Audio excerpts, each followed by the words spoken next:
Assalamualaikum warahmatullahi wabarakatuh. Waalaikumsalam. Salam sejahtera buat kita semua. Alhamdulillah, podcast on TV kembali lagi hadir menjumpai Anda bersama saya Agung Cahyono.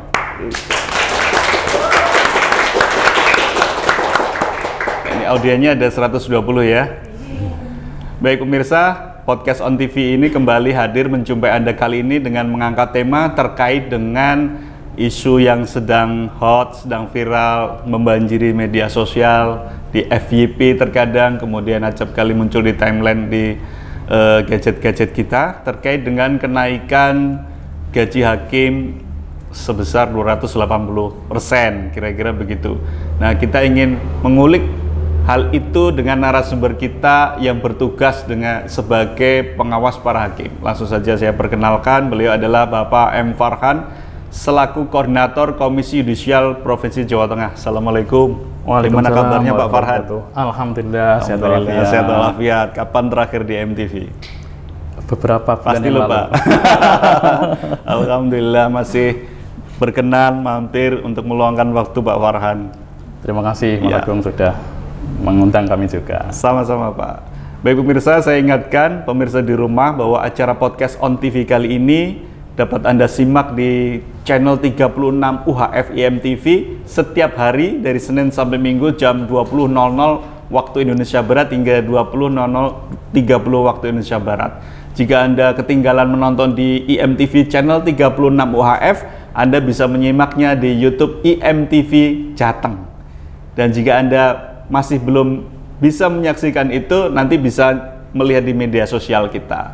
Nah, langsung saja kali ini kita membahas soal kenaikan gaji hakim ini, Pak. Menurut Pak Farhan selaku Koordinator Komisi Yudisial Jawa Tengah, melihat kebijakan terkait Presiden yang memutuskan gajinya naik 280%. Ini dari perspektif dari Komisi Yudisial, kira-kira melihatnya seperti apa, Pak? Apakah ini upaya iming-iming yang positif atau apa menurut Pak Farhan? Ya, terima kasih Mas Agung. Jadi yang pertama tentu kita mengapresiasi kebijakan dari Presiden kita Pak Prabowo yang akan menaikkan gaji hakim 280%. Ini menjadi hal yang menggembirakan karena memang di lapangan terutama pada hakim-hakim yang muda itu sangat jauh dari rasa kesejahteraan. Saya potong sebentar. Ya. Jadi antara senior dan junior ini jauh ya, Pak ya? Intervalnya selama ini? Kalau selama ini ya cukup jauh. Cukup jauh. Kira-kira sekian kali lipat gitu berapa, Pak? Kalau dengan hakim tinggi mungkin 2 kali lipat. Berapa, Pak? 2 kali lipat. 2 kali lipatnya. Hakim Agung lebih besar lagi. Iya. Oh iya. Lanjut, Pak. Ya, jadi ini adalah peran negara yang memang seharusnya demikian. Jadi ada bagian yudikatif, terutama hakim sudah beberapa lama tidak dinaikkan gajinya, mungkin lebih dari 10 tahun gajinya nggak naik memang. Nah, ini menjadi angin yang segar, hal yang sangat bagus, positif terkait dengan kenaikan gaji ini. Dan tentu ini juga yang didambakan oleh para hakim, terutama para hakim muda yang berdinas di luar Jawa, misalnya yang jauh-jauh, itu juga akan mendapatkan manfaat dari adanya kenaikan gaji ini. Gitu, Mas. Kalau dari korelasi antara tugas pokok dan fungsi atau wewenang Komisi Yudisial, kemudian korelasinya dengan kenaikan gaji ini, sebagai angin segar itu seperti apa, Pak? Lebih mudah mengawasinya atau bagaimana? Ya, jadi tugas KAI kan ada beberapa, Mas. Yang pertama terkait dengan seleksi calon hakim agung yang saat ini sedang berjalan. Saat ini sedang berjalan ya, Pak? Berjalan, sudah masuk ke tahap akhir. Ini sedang seleksi kesehatan dan juga rekam jejak atau kepribadian. Ya. Nah, kemudian tugas yang kedua kaitannya dengan menjaga dan menegakkan kehormatan dan keluhuran martabat hakim. Ya. Nah, di situ ada beberapa turunan-turunan mengenai tugas-tugas KAI. Yang pertama ada pemantauan dan pengawasan terhadap perilaku hakim, Kemudian yang kedua juga menerima laporan dari masyarakat yang berkaitan dengan pelanggaran kode etik hakim, melakukan verifikasi, klarifikasi, dan investigasi ketika adanya dugaan pelanggaran kode etik hakim. Kemudian yang keempat, melakukan advokasi. Ini di sisi yang lain, jadi selain pengawasan, KAI juga melakukan advokasi untuk menjaga agar hakim tidak terjadi perbuatan yang merendahkan kehormatan hakim. Kemudian selain tugas kaitannya dengan tadi pengawasan, KAI juga punya tugas untuk meningkatkan kapasitas dan kesejahteraan hakim. Nah, itu juga merupakan tugas Komisi Yudisial. Lalu korelasinya apa ketika gaji naik? Apakah pengawasannya bagaimana atau mungkin integritasnya harus bagaimana? Ini yang menurut saya sangat berkorelasi ya. Jadi ketika hakim itu sudah sejahtera, harapannya hakim tidak bela-belo. Harapannya begitu. Dan itu juga menjadi kunci atau menjadi pemicu agar hakim benar-benar profesional menjalankan tugasnya dengan baik, kemudian sesuai dengan aturan main dan hukum yang berlaku. Tentunya begitu, Mas.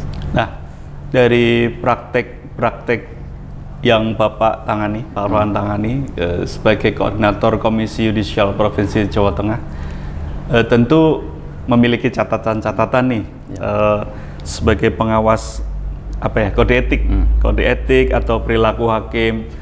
Nah, paling banyak Pak Farhan mencatat itu di sisi yang mana ini para hakim melakukan sesuatu yang di luar tupoksinya?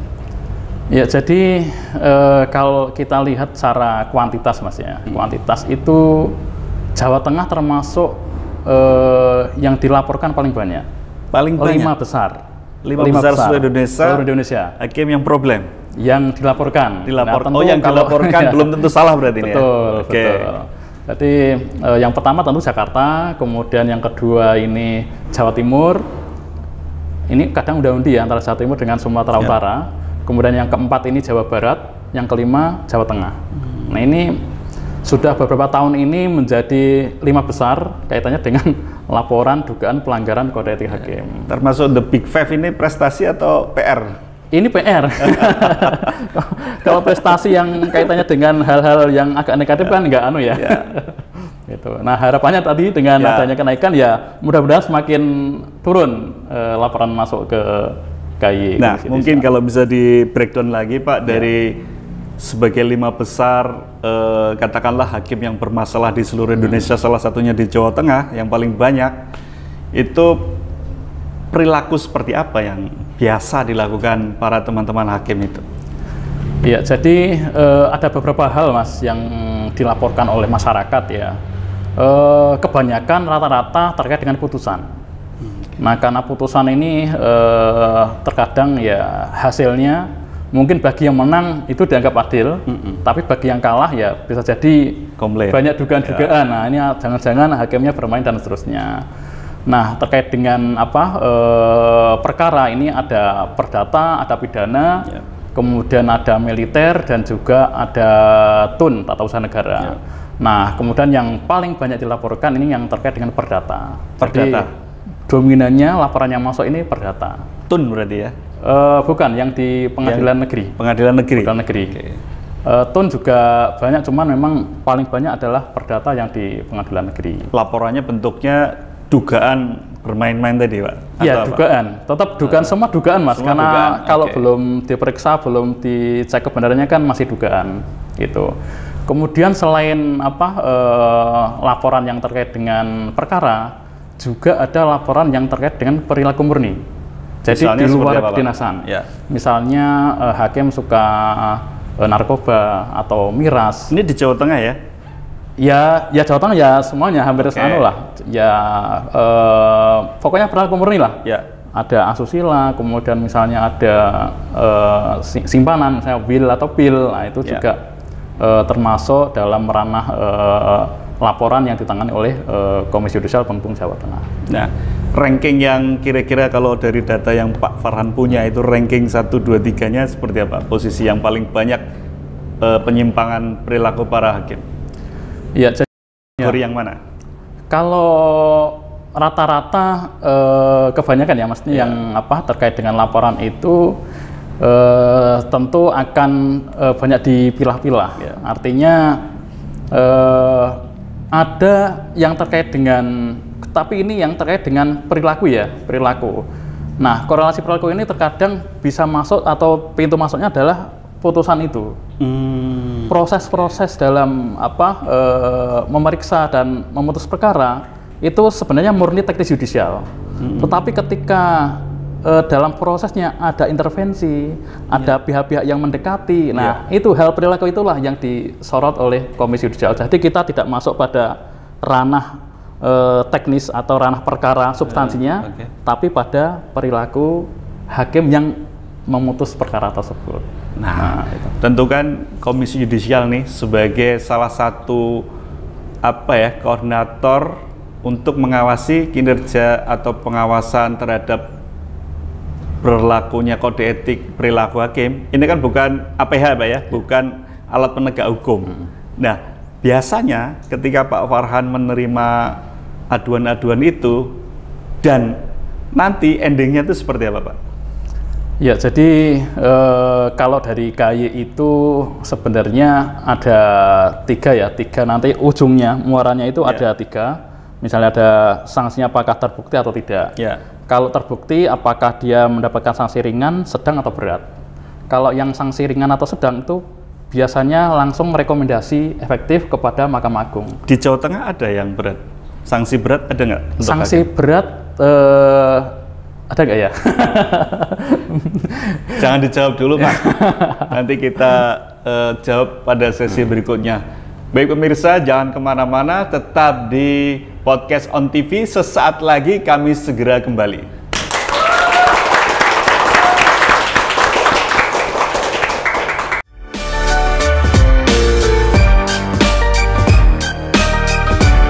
Ini program acara wedangan Pak Desastro edisi spesial.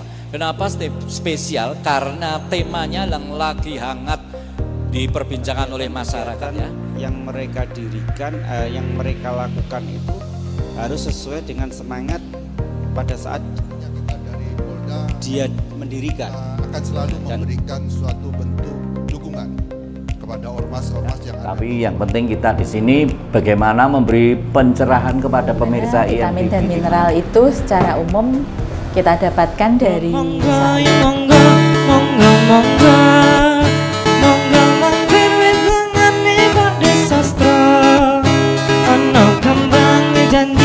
ono kembang tresno giliran ning ati gawe lego.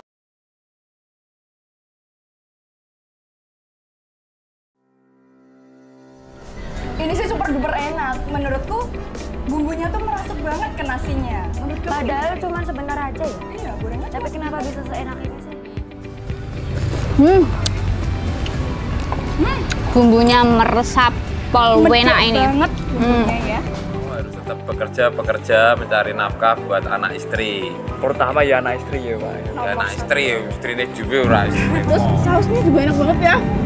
Enak banget. Pedes tapi yang enggak pedes gitu loh. Kasih rating nih dari 1 sampai 10. Kira-kira berapa ratingnya? Oke, tambah bebeknya lagi. Harumnya semerbak sebelum kita makan. Enak banget. Serius, enak banget ini rasanya. enak tenan.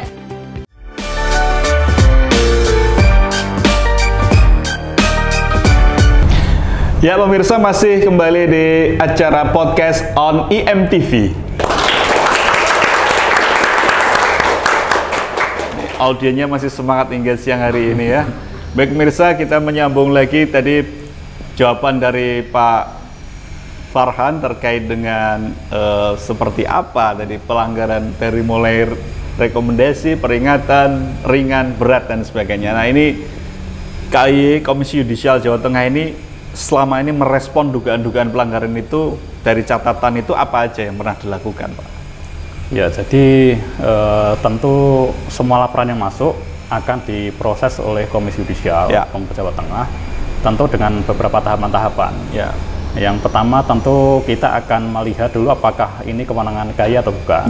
Kemudian mengecek kelengkapan data pendukung, misalnya ada barang bukti apa, apakah ada berkas-berkas terkait, kemudian apakah juga ada mungkin ada rekaman, foto atau video, itu juga bisa menjadi data pendukung laporan ke KAI. Nah, kemudian setelah komplit dan memang terkait dengan kewenangan KAI, maka akan dilakukan analisis. Dianalisis apakah nanti mengerucut pada adanya dugaan pelanggaran atau tidak. Nah, dari situ kemudian setelah analisis, kalau memang ada dugaan, maka akan dibawa ke forum konsultasi. Nah, ini yang ditangani langsung oleh komisioner. Satu orang komisioner. Kalau misalnya dalam gelar perkara di situ mungkin, oh ini ada dugaan, maka akan dibawa ke sidang pleno. Nah, di sidang pleno itulah nanti akan dijatuhkan tadi sanksi tadi kalau memang terbukti. Tapi kalau tidak terbukti ya akan dipulihkan nama baiknya. Selama ini paling paling berat gitu KAI melakukan rekomendasi, kemudian tindak lanjutnya apa Pak? Punishment-nya Pak? Ya, kalau yang paling berat biasanya dipecat atau diberhentikan. Pernah di Jawa Tengah? Pernah. Dan kalau pelanggarannya seperti apa itu? Biasanya perilaku murni. Pidana berarti? Ya, perilaku murni itu yang tadi yang menyimpang tadi, misalnya narkoba, kemudian yang ke arah pidana ya. Itu. Nah, banyak Pak prosentasenya? Kalau dari sekian kasus yang ada? Ya lebih sedikit. Lebih sedikit. Bahkan di tahun 2025 ini juga ada yang masuk, tapi masih dugaan tapi berat. Tapi ya tetap sedang diproses, kemudian untuk digali, diperiksa, dianalisis, dan juga nanti dibutuhkan pemeriksaan dari pelapor, saksi, ahli, dan seterusnya. Jadi masih cukup panjang. Dari pelaku yang tadi sudah mendapatkan punishment yang berat, kemudian ada yang sedang dugaan yang berat itu, termasuk gaji yang tinggi atau yang kurang? Kalau kita melihat, kalau wilayah di Jawa Tengah ini kan cakupannya kan pengadilan tingkat pertama. PN, PA, PT UN, juga terkait dengan pengadilan tinggi, berarti hakim tinggi. Nah, terkait dengan hal tersebut tentu sesuai dengan kadar kesalahannya. Nah, di satu sisi bahwa KAI juga mempunyai tugas untuk melakukan advokasi, jadi tidak hanya pengawasan, tapi juga kita juga menjaga marwah hakim agar tidak terjadi perbuatan-perbuatan yang merendahkan kehormatan hakim. Hanya saja memang ini tidak sepopuler dengan pengawasan. Kalau advokasi ini terkadang dari hakim juga jarang menyampaikan informasi atau mengadu kepada KAI, itu agak jarang. Tapi memang di di tahun kemarin itu ada beberapa pengadilan yang menginfokan atau mengadukan terkait dengan adanya perbuatan yang merendahkan kehormatan hakim, itu juga ada, dan itu juga ditangani oleh bagian advokasi, dan tentunya dengan berkoordinasi dengan para mitra atau stakeholder terkait itu, Mas. Nah, dari kenaikan gaji, kemudian dari hakim yang melakukan pelanggaran berat, kemudian harapannya adalah supaya dengan kenaikan itu bisa mengeliminir, kira-kira gitu. Nah, menurut Pak Farhan seberapa yakin gitu dengan kenaikan itu kemudian bisa mengeliminir perilaku hakim yang negatif? Gimana Pak Farhan? Perspektif KAI gimana? Kalau kita berkaca pada kenaikan yang di tahun 2011 itu sebenarnya agak anomali ya. Ini by data ya? By data. Tetapi harapannya ketika ada kenaikan gaji, maka hakim dituntut untuk lebih profesional dalam menjalankan tugas-tugasnya, tentu sesuai dengan kode etik dan pedoman perilaku hakim. Itu harapannya begitu. Tetapi di satu sisi yang namanya integritas itu kan memang tidak bisa ujuk-ujuk datang. Itu memang harus selalu dibentuk gitu. Nah, dalam artian begini, terkadang walaupun gajinya tinggi, tetapi ketika dia memeriksa perkara yang nominalnya jauh lebih tinggi. Kita ambil contoh kemarin kasus yang di Surabaya atau yang di Jakarta itu kan nominalnya tinggi banget itu. Sampai ada yang 60 miliar, bahkan yang tertangkap pejabat di itu bawah sampai, kasur itu. Ya, itu yang di mana di Jepara Pati ya. Jepara itu luar biasa, artinya ketika intervensi atau godaan-godaan yang masuk itu jauh lebih besar. Kalau dia tidak mempunyai integritas maka akan berat, walaupun dia gajinya tinggi. Berarti paling tidak jaminan 100% tidak bisa gitu Pak ya? Jaminan tidak bisa. Tetapi kembali kepada manusianya gitu. Betul, paling tidak harus ada rambu-rambu upaya. Makanya ketika KY lahir ini kan untuk menjaga dan menegakkan kehormatan hakim. Misalnya kita ada yang namanya peningkatan kapasitasnya, termasuk salah satunya kaitannya dengan implementasi kode etik itu sendiri. Jadi agar terus ada rambu-rambu, terus ada peringatan. Jadi agar hakim terus sesuai dengan relnya gitu. Misalnya ada godaan, dikasih tahu Pak ini sudah mau melenceng, ayo lurus lagi.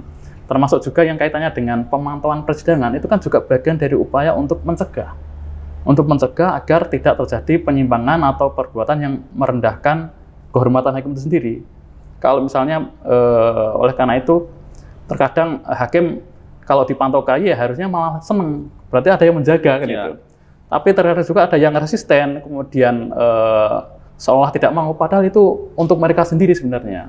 Nah itu yang kemudian menjadi perlu memberikan pemahaman kepada para hakim yang kaitannya dengan pengawasan, kaitannya dengan pemantauan persidangan, kaitannya dengan advokasi. Ini semata-mata untuk menjaga marwah hakim itu sendiri dan juga bisa memberikan pelayanan kepada masyarakat yang terkait dengan misalnya ada pengaduan atau laporan yang mengadukan perilaku hakim. Gitu, Mas. Kalau Komisi Yudisial Jawa Tengah ini kan cakupannya 35 kabupaten kota nih. Pak Farhan dengan teman-teman ini selalu mengawasi para hakim di berbagai kota ini atau bagaimana ketika bersidang atau gimana? Ya, jadi ada tantangan atau kesulitan nggak Pak? Ya, tantangannya banyak sekali, Mas. Apa jadi, Pak, bisa diceritain? Yang pertama, personil kita terbatas. Jadi kita hanya ada 4 orang penghubung KY. Untuk mengcover seluruh Jawa Tengah. Okay. Sementara di Jawa Tengah ada 35 pengadilan negeri, ada 35 pengadilan agama. Tentu ada PT-UN, ada militer, pengadilan tinggi, dan pengadilan tinggi agama. Nah, terkait dengan hal tersebut, biasanya laporan yang masuk kan akan difilter. Nah, difilter mana yang prioritas atau yang bukan. Kalau perkaranya mungkin belum ada dugaan pelanggaran, ya berarti nanti mungkin diberikan surat kepada pelapor untuk melakukan pemantauan mandiri misalnya. Tapi ketika misalnya perkaranya ini urgent, ya harus ditangani. Misalnya kaitannya dengan persidangan yang nilai kerugian negara besar, korupsi misalnya. Kemudian kaitannya dengan perkara yang menarik perhatian publik, yang banyak diberitakan. Kemudian perkara yang melibatkan misalnya pemerintah dengan rakyat biasa, atau pengusaha dengan rakyat kecil. Nah itu terkadang kan ada potensi ketimpangan dalam berperkara. Nah itu juga menjadi parameter kira-kira perkara mana yang perlu dipantau. Kalau idealnya ya semua perkara, cuman melihat kondisi yang ada tidak akan bisa. Oleh karena itu kita juga terus menggandeng teman-teman dari NGO, akademisi, masyarakat untuk ikut bersama-sama mengawasi. Karena kalau hanya KY pasti tidak bisa efektif karena terbatas personel, terbatas anggaran. Tapi kalau masyarakat sudah paham, masyarakat sudah sadar, nah itu harapannya akan lebih masif lagi terkait dengan pengawasan. Ya. Kalau Pak Farhan selama mengawasi perilaku kinerja hakim di persidangan gitu dengan teman-teman, pernah nggak sih Pak? Ini kan kita ingin tahu nih ya, boleh jujur, boleh enggak, boleh dijawab, boleh enggak Pak? Pernah sih Pak mendapat ancaman gitu, pernah nggak sih? Untuk peristiwa-peristiwa yang besar, yang nilai kerugiannya mungkin besar, atau dugaan korupsinya besar, atau ini menyangkut pejabat publik yang berkuasa dengan rakyat kecil, yang ini mempertaruhkan harga diri dan jabatannya. Pernah nggak mendapat intervensi yang keras gitu? Kalau intervensi yang keras dalam sekeras hal apa gitu? Negatif itu untuk Jawa Tengah alhamdulillah belum pernah. Belum ya. Tapi kalau godaan ada.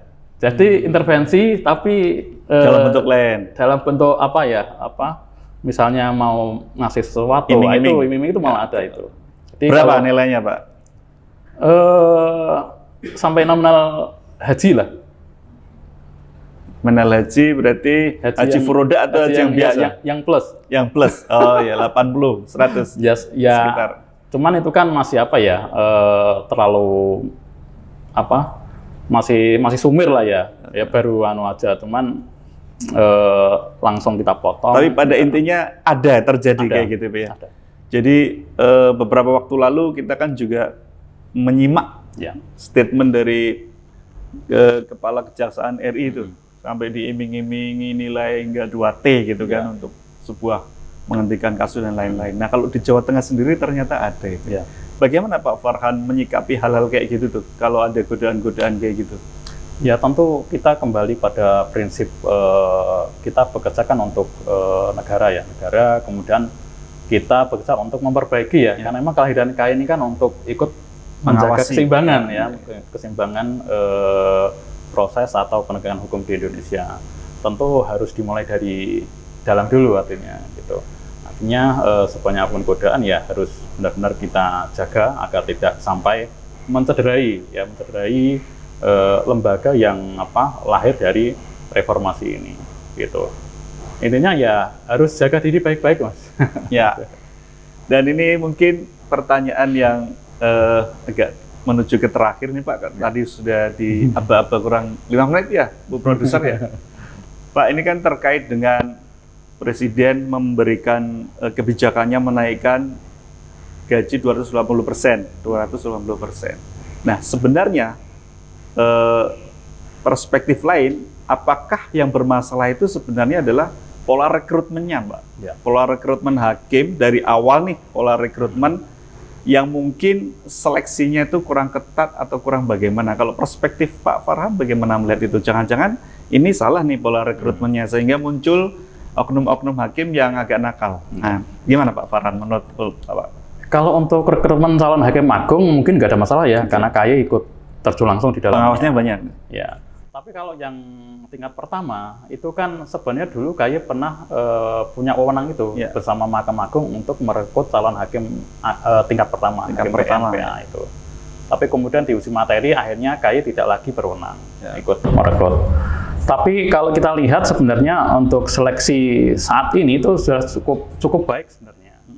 Hanya saja memang dalam perjalanan waktu. Ya, apa ini yang perlu diperbaiki? Harusnya tetap terus mengimplementasikan tadi Mas untuk KIPPH tadi, penanaman KIPPH. Pedoman perilaku hakim. Karena itu merupakan guidance ya atau pemandu agar hakim benar-benar bisa bertindak atau berperilaku sesuai dengan aturan yang berlaku. Atau jangan-jangan habis direkrut perlu di-retreat kayak para menteri? Ya itu pasti ada. Kapasitas building itu ada ya? Ada. Bahkan untuk calon hakim itu kan tidak hanya setahun Mas, 1,5 tahun kayaknya itu jadi cakim dulu itu, jadi belum hakim. Jadi memang ada rentang waktu untuk persiapan, belajar dan terusnya. Tetapi memang untuk terkait dengan kalau pintar mungkin oke lah ya, bisa dipelajari. Dari keilmuan gitu ya. Tapi yang agak berat memang integritas moral, perilaku itu yang kemudian kalau godaannya itu lebih besar dan lebih menjanjikan itu terkadang dapat goyah. Bisa goyah, Pak ya? Bisa goyah. Nah, harapannya namanya manusia, Pak ya? Betul. Makanya itu yang benar-benar terus dijaga oleh semua para hakim dan juga oleh Komisi Yudisial dibantu oleh masyarakat.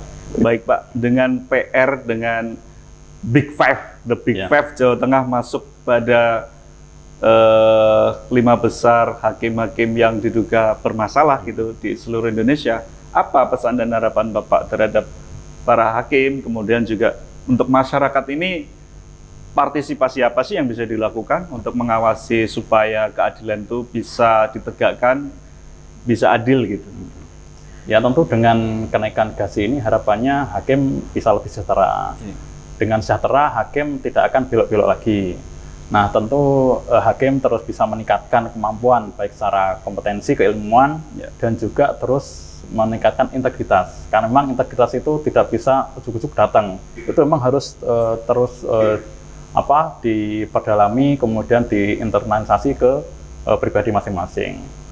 Nah, harapannya ya peradilan atau penegakan hukum maupun putusan-putusan yang dihasilkan oleh hakim bisa memberikan rasa keadilan bagi masyarakat.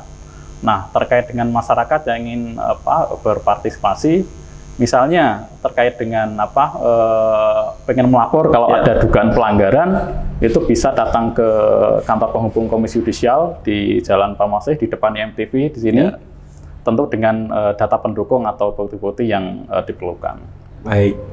Baik Pak Farhan, sebelum kita closing, Pak Farhan sebagai aparat untuk mengawasi hakim, bertugas mengawasi perilaku, kode etik dan lain-lain, punya quote sendiri nggak sih Pak untuk supaya nggak tergoda gitu? Ada quote nggak Pak? Kalau untuk quote sebenarnya kita umum ya. Jadi apa Pak? Ingin tahu kita ini Pak? Hukum itu berlayar di atas etika. Jadi ketika etikanya sudah bagus, maka dia dengan sendirinya akan bertindak sesuai dengan hukum-hukum yang berlaku, norma yang berlaku. Baik, Pak Farhan, Ketua Koordinator Komisi Yudisial Provinsi Jawa Tengah. Baik pemirsa, itu tadi obrolan kami dengan Koordinator Komisi Yudisial Provinsi Jawa Tengah. Mudah-mudahan ada sedikit yang bisa diambil hikmah atau wawasan menambah keilmuan kita. Saya Gung Cahyono beserta seluruh kru yang bertugas pamit undur diri. Sebaik-baik manusia adalah manusia yang bermanfaat untuk manusia lainnya. Assalamualaikum warahmatullahi wabarakatuh. Waalaikumsalam warahmatullahi wabarakatuh. Atur nuwun.